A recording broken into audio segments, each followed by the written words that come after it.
What's up, y'all? Today's topic is about single mothers. Ladies, I would like to tell you that everything I say is out of love. I'm a single mother. I have been one for 5 years now. So everything I'm telling you is out of pure D love, out of wisdom, and out of understanding of your situation. And also, this is just a disclaimer. There's only 2 men that really put an imprint on my life. And if you hear me referring to them, it's not that I'm trying to bash them, but they were the ones who left a mark in my life. And one was my son's father, because of course he helped me make my son. And the second one is my ex-husband. So a lot of things that I will be telling you guys is from situations that I personally have experienced, but at the same time, it's also, kind of like putting them out there as well. So no, everything I do out of love and out of respect to those guys, because there's no hard feelings for them, but, they just played a part in my life at that moment. So today I'm going to talk about single mothers. Being a single mother is definitely not easy, but if you can avoid it with all costs, if you're not married, don't do it. That's just as simple as that. I'm going to let you know, ladies, that when a man tell you that he do not want you and he's not going to be with you regardless of what you say or what you do, he mean just that.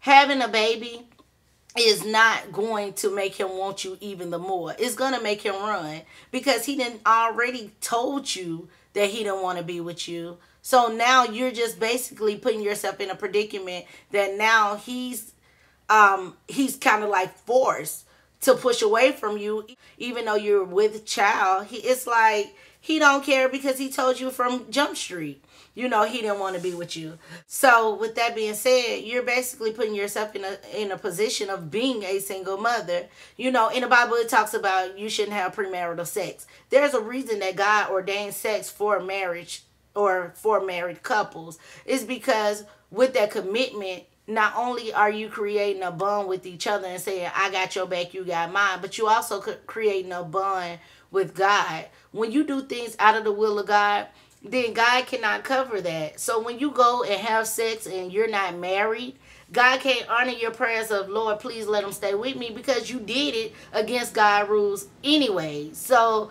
now you basically have created a situation and now got to reap the consequences of whatever that situation brings you, i.e. a baby, a STD, whatever. You have to accept the consequences to your actions.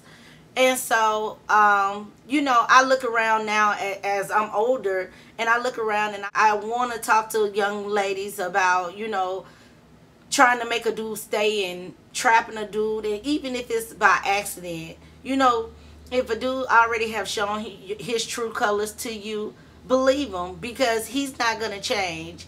And for all you ladies who feel like, oh, he ain't going to do me like that, he did his other baby mama like that, but he ain't going to do me like that, your coochie, your vagina is not superhero power, kryptonite-ish, whatever. It's not. Your vagina is not going to hold no man. I don't care how good you is, how many positions you can get into. I don't care if you can get in pretzel shape, diamond shape, swinging from the ceiling fan, jumping from the air conditioner. I don't care. Your vagina is not going to keep a man. So stop thinking that, oh, this chick, his ex-chick was tripping, and now his new chick, me being me, I'm going to keep him. I don't care. No. If he want to leave you, he's going to leave you too. You don't have any type of special kryptonite that's going to make this dude stay. It's not going to weaken him to stay. You put yourself in that position in hopes of, and I'm telling you, ladies, it's not worth it. It's not worth putting yourself in a position that you don't even know, the outcome of. It's so worth doing it right. Sometimes I believe we, as women especially, we fall in love quickly. And we believe if we can only express to him how much we love him, he will stay. I'm telling you, love does not equal sex. Love equals waiting. Love equals endurance. Love equals patience. Love equals kindness. Love equals gentleness. Love equals just self-control. In 1 Corinthians 13, God give you the definition of true love. Love is not having sex. That's not love. That's lust. When you lust for someone, you don't want to do it right. You just want to give them, or give her. You don't want to take your time, pace yourself, and do it right. You want to rush into it. You want to prove to this person that you can be the woman or the man that they desire. In this case, this message is going out to all the single mothers. You know, those who have had a baby by a dude. I mean, much respect, much love go to you, because I know how it feels being a single mother. I mean, me and my ex-boyfriend, which is my son's father, it started out as, really, it wasn't nothing. We was friends, you know. I told myself before I even got in college, I heard all the stereotypes of frat boys and football players, basketball players, any athlete, period. So when I met him, you know, I knew he played football. That turned me off, because I was like, I'm not going down that path. I'm not going to let you dish my name all over campus. No, that's not going to be me. Then later on, you know, when I found out he was a football player, I stopped talking to him. Then one thing led to another. We end up, you know, having premarital sex. And boom, I get pregnant. So it's like, it started out as something as a casual, like, friendship or whatever the case may be. We started sleeping together. Then we thought, okay, well, we might as well be together. Then we had Jeremiah.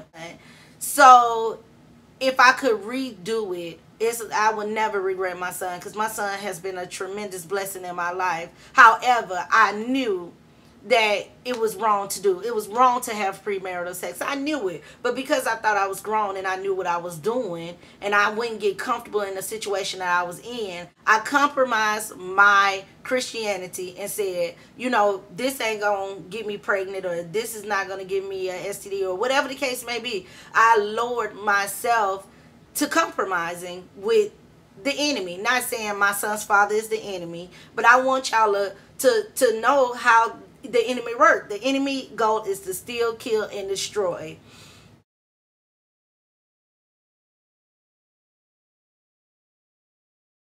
And I'm telling you, however he can get you to compromise a little bit, oh, he's in there. If he can open that door just a little bit, he's in there. He don't care how you feel, your Christianity. He don't care about none of that. If he can only get you to compromise, I promise you, he will make that thing out to be the best thing since sliced bread. You hear me? So I compromised and I got my son. And I promised myself that I will never, ever put myself in a position to continue to have children out of wedlock. I won't. Because I felt like I cheated on God, because I knew this was wrong. I knew that this was wrong. It was nothing new. I have been told that premarital sex was wrong, but I decided to do it anyway. The consequence to my actions was, for the first 2 years of my son's life, I had to pretty much raise him by myself, because, you know, the typical baby mama, baby daddy drama. You know, the daddy then went on and did what he wanted to do. But my life was on hold. It seems like my life, I had to, you know, make sacrifice after sacrifice after sacrifice for my son. I had to take him to school with me. He had to sit in classes with me while I was in college. But his daddy, when he found out I was pregnant, I got pregnant in August. I found out in September. By November, he had moved away to 4 hours from me. So it was like he left. He's living his life, doing what he wanted to do. And that put me in a place of me having to do it myself, do everything myself. I had to take care of my son once he was born. And it was like I constantly tried to keep him in the loop of things, keep my son's father in the loop.